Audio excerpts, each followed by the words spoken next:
Depois da nossa aula 10, onde eu fiz todos os fundamentos da porcentagem, agora chegou a hora de resolver uma série de questões, todas baseadas na teoria da aula 10. Então vamos comigo. O nosso primeiro exercício é do Enem. Uma pessoa vai tomar um medicamento 3 vezes ao dia, durante 14 dias, em doses de 6 mililitros cada vez. Se cada frasco contém 200 centímetros cúbicos de medicamento, a quantidade do segundo frasco que não será utilizada é. Então, de posse de uma boa interpretação da questão, vamos à nossa solução. Inicialmente, vamos calcular a quantidade total de medicamento que foi ingerido. Veja que foram 3 vezes ao dia e cada vez foi 6 mililitros. Foram 14 dias. Então eu faço 3 vezes 6, que é ao dia, vezes 14, dá 252 mililitros. Só que tem um detalhe. Na aula de sistema métrico decimal, a gente na realidade já introduziu isso um pouco em aulas anteriores. Você pode anotar, gente, cada mililitro vale 1 centímetro cúbico. Então, quando você tem uma garrafa de água mineral de 500 mililitros, ela tem 500 centímetros cúbicos. É a mesma coisa, certo? Então, dizer que é 252 mililitros é a mesma coisa de dizer que é 252 centímetros cúbicos. Isso é o que foi ingerido. Só que tem um detalhe, gente. Vamos descobrir qual foi a quantidade de medicamento que não foi utilizado no segundo frasco? Por quê, Carlos? Se cada frasco tem 200 centímetros cúbicos e foram ingeridos 252 centímetros cúbicos, então eu peguei o primeiro frasco por completo e utilizei do segundo frasco 52 centímetros cúbicos para dar os 252. Então, se a capacidade do frasco é 200 e a quantidade ingerida do segundo foi 52, o que é que você conclui? Qual é a quantidade que você não ingeriu? 148. Você percebeu que a pergunta quer saber a porcentagem que não foi consumida ou não foi ingerida?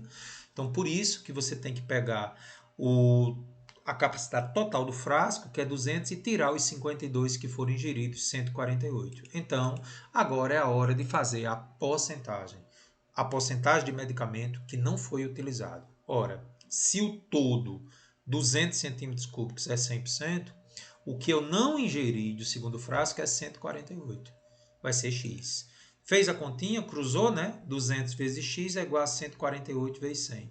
200x é igual a 14.800. Dividiu, 74% é a quantidade que não foi ingerida do segundo frasco. Portanto, alternativa correta, letra A. Por que, Carlos? Menor que 75%. Porque você encontrou 74%. Então, realmente foi menor que 75%.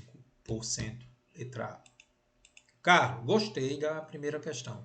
Mais um exercício do Enem nessa nossa trajetória de porcentagem. Carlos, o que diz a segunda questão do Enem, que vai falar um pouco sobre produção de alimentos. O Brasil é o quarto produtor mundial de alimentos, mas aproximadamente 64 toneladas de cada 100 toneladas que se produz são perdidas ao longo da cadeia produtiva.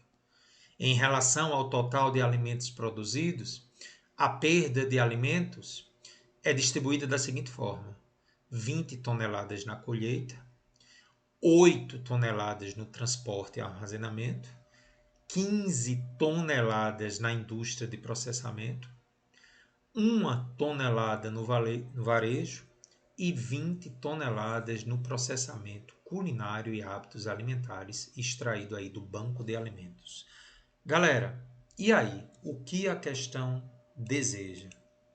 De acordo com os dados apresentados, os alimentos que são perdidos no processamento culinário e nos hábitos alimentares representa qual porcentagem em relação ao total de alimentos que são perdidos no país? Então vamos à solução. De acordo com o enunciado, os alimentos que são perdidos no processamento culinário e nos hábitos alimentares, volte um pouquinho no vídeo, vão representar 20 toneladas das 64 toneladas que são perdidas. Então, gente, total perdido 64 é 100%, e a quantidade 20 é X. Vamos só corrigir aí, né? Bem, gente, fazendo a correção, né? Lógico que 64 é 100% e os 20 toneladas que se perderam é X. Então, vamos lá, Carlos. 64 vezes X é igual a 20 vezes 100. 64x é igual a 2.000. Dividindo 2.000 por 64, encontramos 31,25%. Então, a resposta correta, letra C. Ou seja, os alimentos que são perdidos no processamento culinário e nos hábitos alimentares representam 31,25% do que foi perdido, que foram em 64. Perfeito? Então vamos dar sequência a mais uma questão do Enem. Show de questões do Enem, né, gente? Exercício 3. O Brasil desenvolveu técnicas próprias no plantio e colheita de cana-de-açúcar, tornando-se o maior produtor mundial. Cultivando novas variedades, foram produzidas na safra de 2010 a 2011 624 milhões de toneladas em 8,1 milhões de hectares. Houve um substancial ganho de produtividade em toneladas por hectare quando se compara ao de décadas atrás, como o da safra 74-75, que foi de 47 toneladas por hectare. De acordo com os dados apresentados, qual foi o valor mais aproximado da taxa de crescimento da produtividade de cana-de-açúcar por hectare no Brasil, da safra de 74-75 para a safra 2010-2011? Uma leitura atenta da questão, gente, direta eu tiro que a safra de 74-75 foi 47 toneladas por hectare. Só que a safra, mais um errinho aí, vamos corrigir. Pronto, gente, já fiz a correção para você. A safra 2010-2011, se você olhar no enunciado, são 624 milhões de toneladas, dividido por 8,1 milhões de hectares. Cortando milhão com milhão e dividindo, isso dá aproximadamente 77 toneladas por hectare. Então, pergunto a você, se antes eram 47 toneladas por hectare e agora são 77, aumentou ou não aumentou a produtividade? Aumentou. Carlos, como é que eu faço? O antes é sempre 100%. Então, 47, que foi da safra 74-75, é 100%. E o novo valor dos anos 2010, 2011, 77 vai ser X. Cruze aí, Carlos.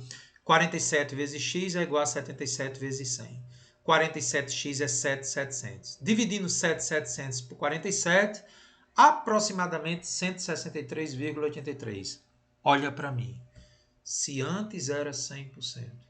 E agora é 163,83%. De quanto foi aproximadamente o aumento? 64%. Porque de 100 para 163,83% é aproximadamente 64%. Portanto, a alternativa C. Carlos, muito massa as questões. Carlos, mais uma do Enem. Já é a quarta seguida do Enem. Vamos lá. A eficiência de anúncios no painel eletrônico localizado em uma certa avenida movimentada foi avaliada por uma empresa. Os resultados mostraram que, em média, passam por dia 30 mil motoristas em frente ao painel eletrônico. 40% dos motoristas que passam observam o painel.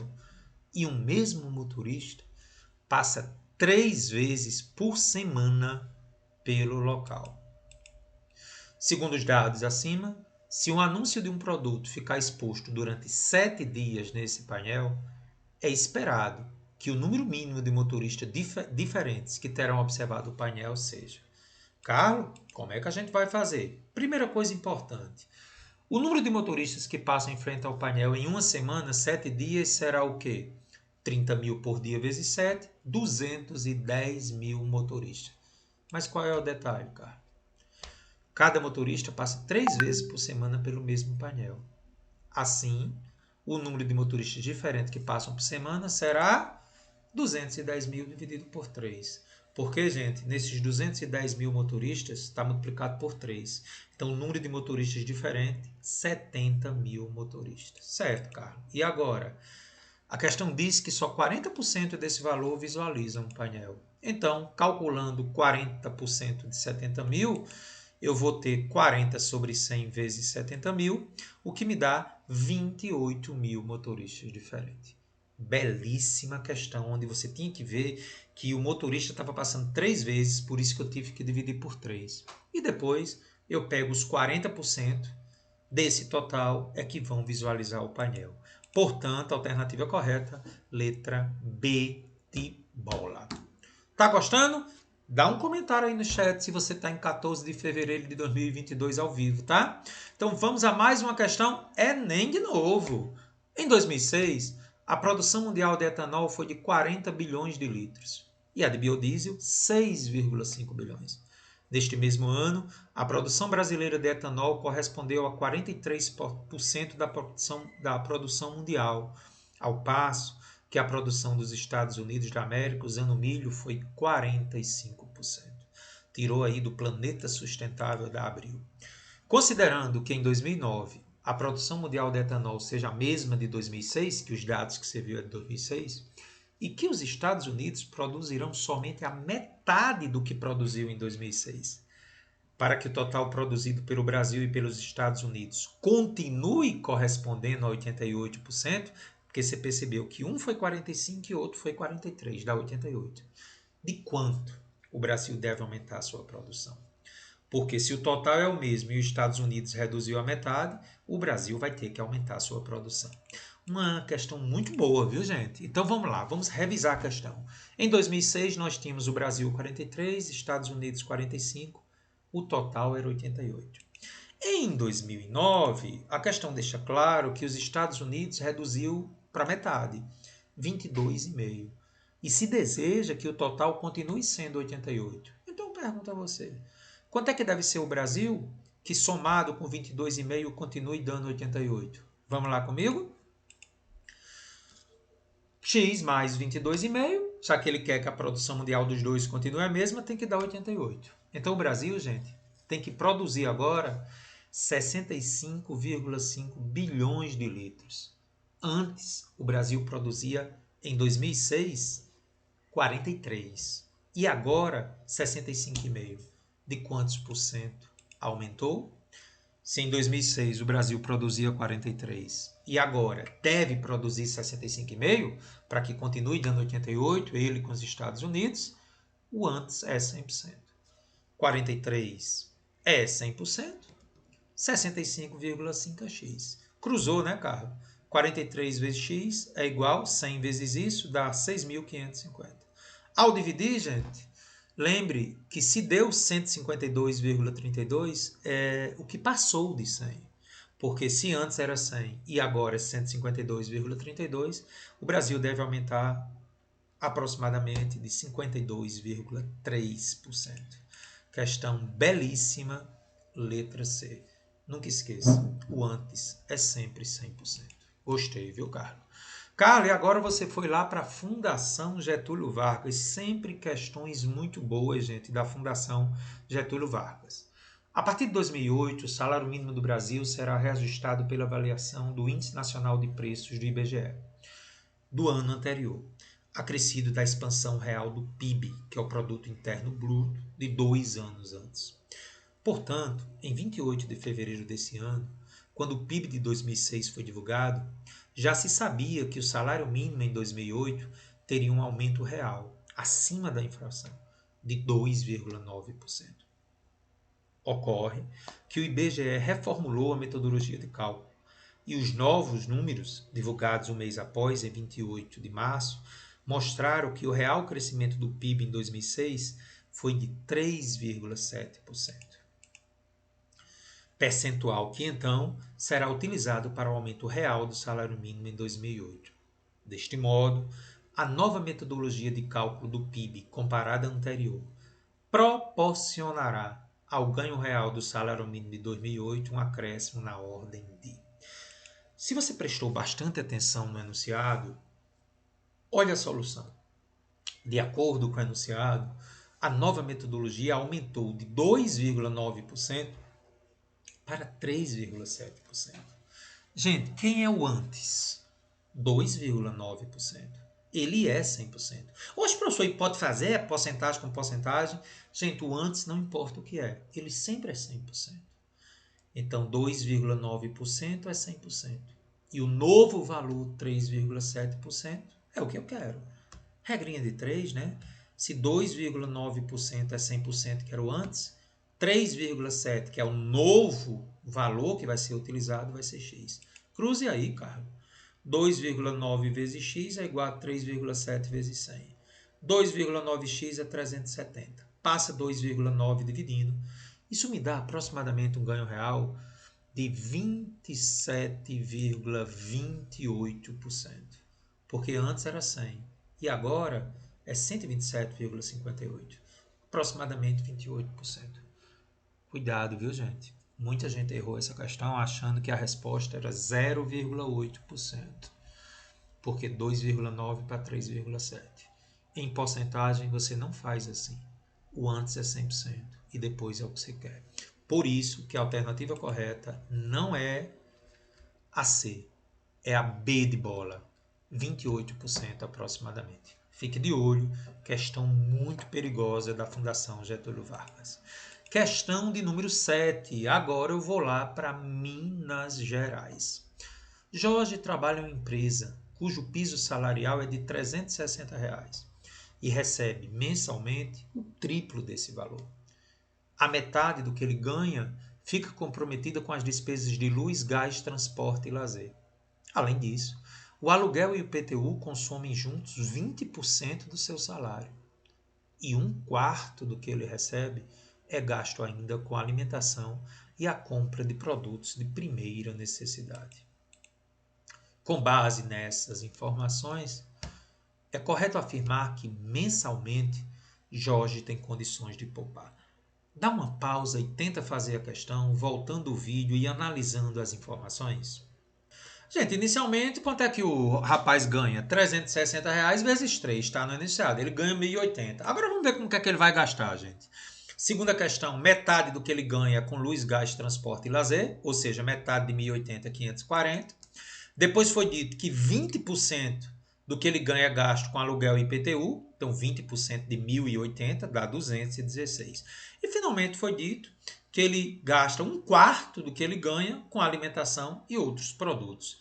Então, gente, as despesas dele correspondem a 540 mais 216 mais 270. E ele está recebendo 1.080.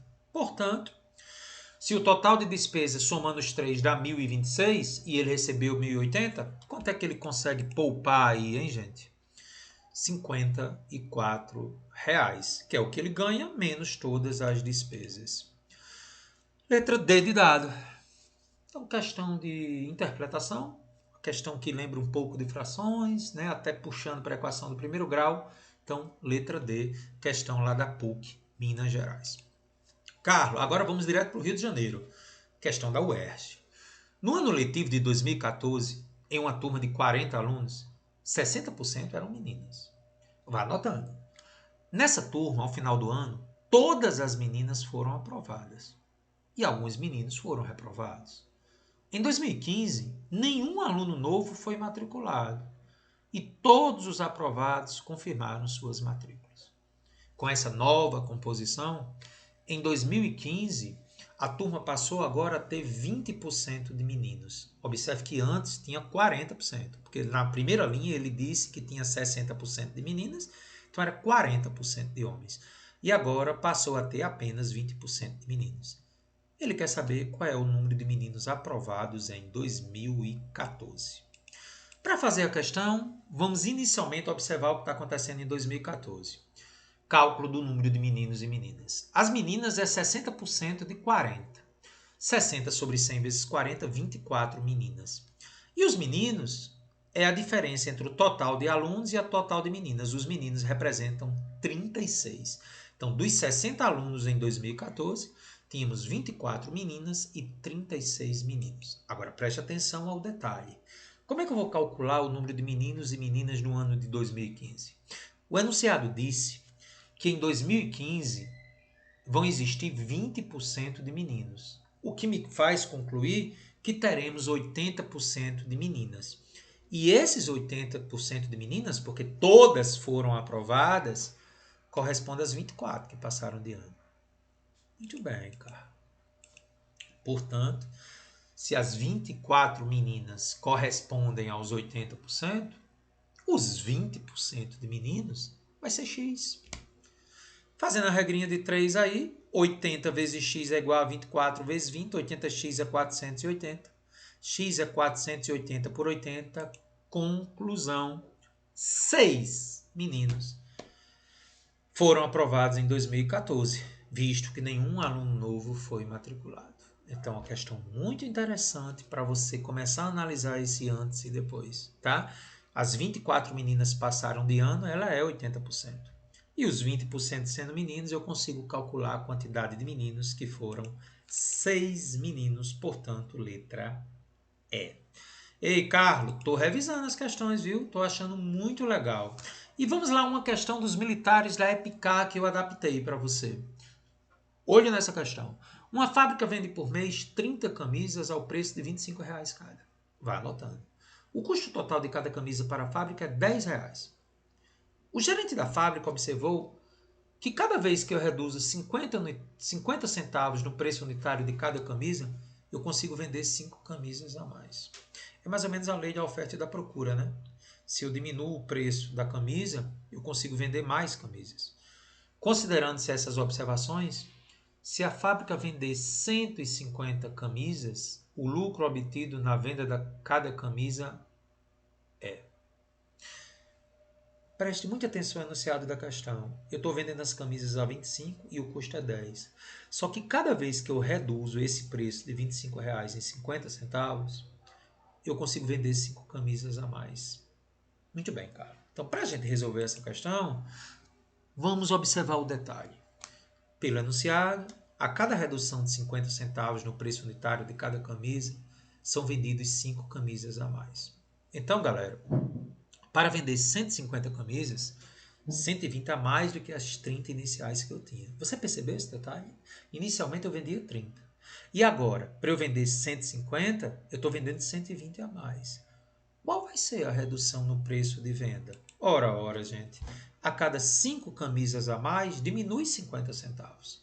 Como eu estou vendendo 120 a mais, 30 para 150, de quanto eu vou reduzir? X. Faz o cruzamento aí. 5 vezes x é igual a 120 vezes 0,50. 5x igual a 60. X igual a 60 por 5, R$ 12. Essa é a redução de preço que eu vou ter em cada camisa. Como cada camisa era vendida a 25 e eu reduzi R$ 12, o preço de venda de cada camisa é R$ 13. O custo é 10. Se R$ 10 é o custo, corresponde a 100%, 13, que é o preço de venda, é X. Então, preste atenção. Custo, R$ 10, 100%. Venda, R$ 13, não sei, X. Cruz credo, né, Carlos? 10 vezes X é igual a 13 vezes 100.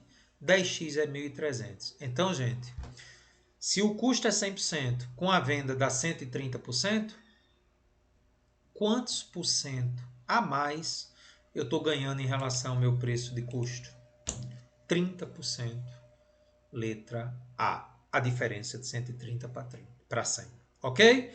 Pois é, questão lá da EPICA adaptada, muito interessante. E agora a gente traz a melhor questão dessa aula. Questão do Enem. Gosto muito dessa questão, gente. A figura mostra os preços da gasolina no Brasil e nos Estados Unidos. Feita a conversão para reais, considerando o preço total de venda ao consumidor, que vai estar abaixo dos nomes dos países, e os valores das parcelas correspondentes à refinaria, aos tributos, à distribuição e revenda. Então vamos dar uma olhadinha na figura aí, gente. O preço da gasolina no Brasil, R$ 2,80. Se você está assistindo a aula em 2022, já está mais de R$ 7, gente. E nos Estados Unidos é R$ 2. Do preço da gasolina no Brasil, R$ 2,80, R$ 1,37 é na refinaria. Petrobras inclui a mistura também do etanol. R$ 1,00 tributos e 43 centavos distribuição e revenda. Essa é a composição do preço da gasolina, quando se somada é 2,80. Lá nos Estados Unidos, a refinaria é 1,52, os tributos bem menores que o Brasil, 26 centavos, e a distribuição e revenda, 22 centavos. Perfeito? Grave essas informações. Carlos, note que, considerando apenas a parte correspondente à refinaria, O preço da gasolina vendida no Brasil é inferior ao preço cobrado nos Estados Unidos. Vamos ver, só a refinaria, é verdade. Porque o Brasil daria 1,37, mas nos Estados Unidos 1,52. Bateu, é verdade, cara. Mas os tributos, a distribuição e a revenda aumentam o preço final de venda nos postos brasileiros. Suponha, o brilhantismo da questão vem aí, suponha que fosse tomada a decisão de se diminuir o preço final de venda nos postos brasileiros, sem alterar a parcela do preço da gasolina vendida na refinaria, de modo que o preço final se iguale ao cobrado nos postos dos Estados Unidos. O percentual mais aproximado de redução dos valores em tributos, distribuição e revenda seria. Então, para a gente analisar a questão, gente, observe que, de acordo com o enunciado, o novo valor X dos tributos, distribuição e revenda, que seria isso aqui, ó, deve ser igual ao preço total dos Estados Unidos. Ou seja, quando eu somar 1,37 da refinaria, que eu não vou mudar, mais o novo valor dos tributos, distribuição e revenda, tem que sair de R$ 2,80 e vir para R$ 2,00 para ficar o mesmo preço nos Estados Unidos. Em outras palavras, ao somar o preço da refinaria, que eu não vou mudar no Brasil, mais o preço de tributos, distribuição e revenda, tem que dar R$ 2,00 para que no Brasil fique igual aos Estados Unidos. Para que isso aconteça, gente, o novo valor dos tributos de distribuição e revenda tem que sair dos atuais 1,43 e vir para 63 centavos. E agora, como é que a gente faz a questão? Quanto era antes? 1,43. Quanto é agora? 63 centavos. Então, para resolver, já sabemos que o antes é sempre 100%. Então, antes, tributos, distribuição e revenda era 100%. E agora, o novo valor deles, que é 63 centavos, tem que ser quanto? Fazendo a continha, cruzando, 1,43 vezes x é igual a 63 centavos vezes 100. 1,43 vezes x é 63, passa dividindo 1,43. Então, o novo valor dos tributos e revenda tem que ser 44% do que era. Mas cuidado. Se antes era 100% e agora é 44%, gente, eu não reduzi 44%. Eu reduzi 56%. Porque se antes era 100 e agora é 44%, a minha redução não foi 44%, foi de 56%, que é o que a questão pediu, portanto, letra D de dado. Observe que no Enem sempre vem a resposta também que pode levar o aluno ao erro. Então, se ficou 44 e era 100, diminuiu, foi 56%. Revise essa questão belíssima do Enem, ok? Então, vamos agora a uma questão do INSPER, em São Paulo. O preço de um produto na loja A é 20% maior que na loja B, que ainda oferece 10% de desconto para pagamento à vista. Sérgio deseja comprar esse produto pagando à vista. Neste caso, para que seja indiferente para ele optar pela loja A ou pela loja B, o desconto que deve ser oferecido pela loja A para pagamento à vista deverá ser de quanto? Então, de posse do que foi dito no enunciado, vamos à solução. Na loja B, o preço é P. E na loja A, segundo a questão, ele é 20% superior da loja B. Ele passa a ser 120% de P, que é 20% a mais. Então, na loja A, o preço do produto é 120 sobre 100 de P, é 1,2P. Ou seja, os preços finais agora podem ser calculados a partir daqui. Na loja B, que era P, foi dado um desconto de 10%. Então, se eu tinha 100% e descontou 10%, 100 menos 10, 90% de P. 90 sobre 100 de P dá 0,9P. Ele quer saber qual é o desconto que deve ser dado na loja A para que os preços fiquem iguais no final. Então, na loja A, que era 1,2P, Qual o desconto que eu tenho que dar? Não sei, vou chamar de x. X vezes 1,2p. Porque aí eu vou conseguir descobrir aqui o desconto. Então, para resolver a questão, vamos nós. X vezes 1,2p, que é na loja B, tem que ser igual a 0,9p na loja A. Porque olha o detalhe, gente. Na loja A, eu tinha 1,2p e na loja B ficou 0,9p. Então, agora, para a gente resolver a questão, eu vou dizer que o preço da loja B tem que ser igual ao preço da loja A, que é o que ele quer no enunciado. Então, 1,2x é igual a 0,9. Eu vou cortar P com P. X é igual a 0,9 por 1,2. X é 0,75. Isso me dá 75 sobre 100, que é 75%. Então, gente, o desconto aqui, X, está uma porcentagem de 75%. Mas cuidado, já sabemos que se o valor de X é 75%, isso significa que o desconto foi de 25%. Porque o antes sempre é 100%. Se ficou 75%, então tem que ser dado um desconto de 25% no produto da loja B, para que ele fique o mesmo preço do produto na loja A. Então, letra D, 25%. Ok, gente? Vamos então a mais uma questão de porcentagem. Agora vem lá da UERJ. No Brasil, o imposto de renda deve ser pago de acordo com o ganho mensal dos contribuintes, com base em uma tabela de descontos percentuais. Estes descontos incidem progressivamente sobre cada parcela do valor total do ganho, denominados base de cálculo, de acordo com a tabela a seguir. Então, se você ganha até R$ 1.900, não tem desconto. De 1901 até 2.800, você tem 7,5% de desconto. E por aí se vai, até chegar acima de 4.665, que terá um desconto de 27,5%. Muito bem, Carlos. Segundo a tabela, um ganho mensal de R$ 2.100 corresponde a R$ 15 de imposto. Admita um contribuinte cujo ganho total em determinado mês tenha sido R$ 3.000. Para efeito do cálculo progressivo do imposto, deve-se considerar esse valor formado por três parcelas: 1.900, 900 e 200. O imposto de renda em reais que deve ser pago nesse mês sobre o ganho total é igual a... Galera, o enunciado tem algumas coisas que precisam ser bem conversadas. Uma delas é isso aqui, ó. Por que é que um ganho de R$ 2.100 corresponde a R$ 15 de imposto? Vamos discutir isso. Questão que tem que ter muito cuidado. Galera, inicialmente eu quero mostrar que é verdade essa informação. Inicialmente vamos mostrar que o ganho de R$ 2.100 corresponde aos R$ 15 de imposto que está no enunciado.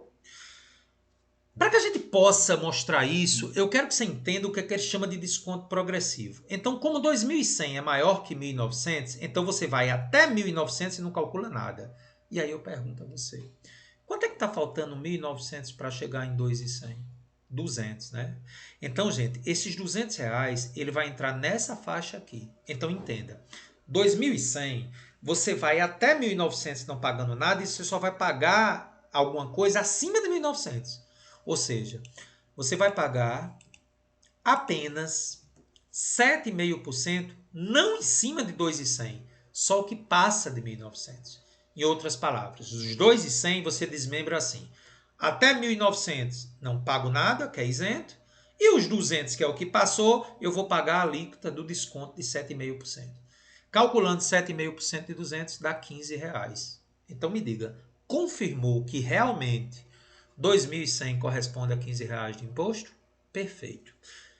Prepara você para que você possa descobrir para o valor de 3.000. Então vamos devagar. 3.000 até 1.900 não pago nada. Agora preste atenção à segunda faixa. O limite dela é 2.800. Então, como eu já calculei 1.900, eu só vou levar em conta 900 aqui. Por que, professor? Porque até 1.900 não pago nada e até chegar em 2.800 é R$ 900. Então, você vai ver que os 7,5 é calculado em cima de R$ 900.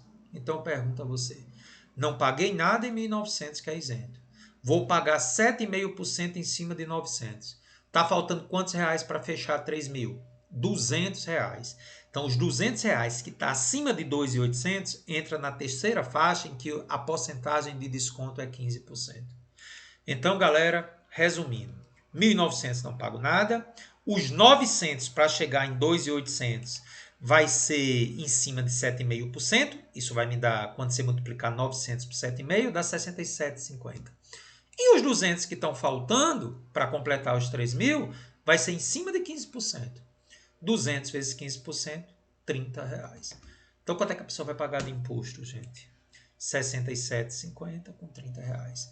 É uma questão que muita gente não sabe fazer, mas o segredo dela é ir até o limite, calcular aquela porcentagem. E aí, vendo até que faixa você chegou. Como 3.000 está na terceira faixa, eu tenho que levar em conta os 1.900 da primeira, os 900 da segunda e os 200 da terceira, dando então 97,50, letra C. Questão número 13, questão da Unesp. Os estudantes 1, 2 e 3 concorreram ao mesmo cargo da diretoria do Grêmio de uma faculdade da Unesp, sendo que 1 obteve 6,25% do total de votos, quer dizer, o estudante 1, e que os 3 receberam, aliás, do total de votos que os 3 receberam para esse cargo, desculpe.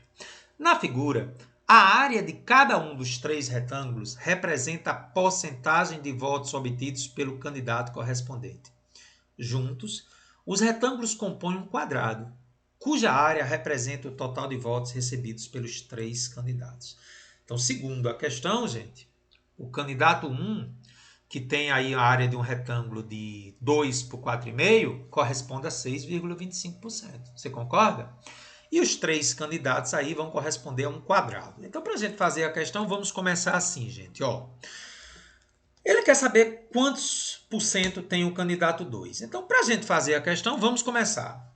A porcentagem de 6,25% do candidato 1 deve corresponder à área de um retângulo de base 4,5 por 2 centímetros de altura, ou seja, 9 centímetros quadrados. Então, em outras palavras, 6,25% deve corresponder a 9 centímetros quadrados. Sendo o quadrado de lado x, como vocês estão vendo, a área dele é x ao quadrado, x vezes x, que vai ser 100%. Então vamos lá, né, Carlos? Se 6,25%, segundo a questão, corresponde à área de 9 centímetros quadrados, que área, que é a área do quadrado x ao quadrado é 100%? Vamos resolver aí. Resolvendo aí, para a gente encontrar o valor de x, 6,25x ao quadrado é igual a 900. X ao quadrado é 900 por 6,25, 144. Qual é a raiz de 144, gente? 12, porque 12 vezes 12 dá 144.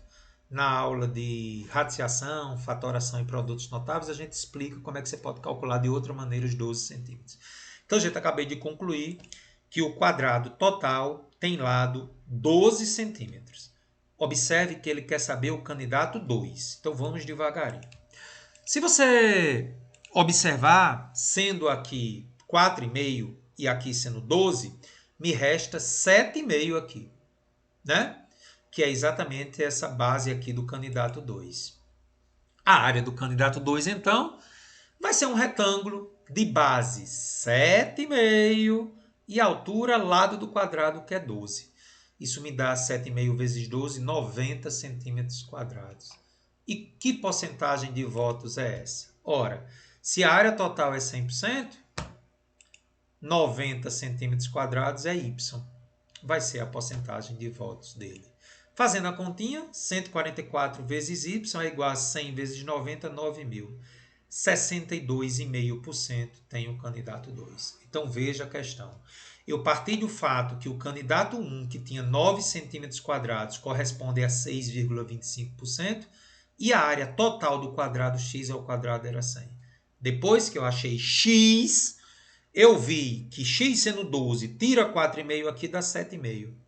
E a altura aqui é 12. Então, consigo achar a área do candidato 2. Como a área total do quadrado 144 é 100%, o candidato 2, 90, vai ser y. 62,5, letra C. Gostei, viu, Carlos, da questão? Gostei. Questão 14 agora, vamos lá para Minas Gerais. Carlos, muitas questões boas aí, viu, na aula? Questão 14. Após fazer uma promoção em um clube de dança, o número de frequentadores do sexo masculino aumentou de 60 para 84.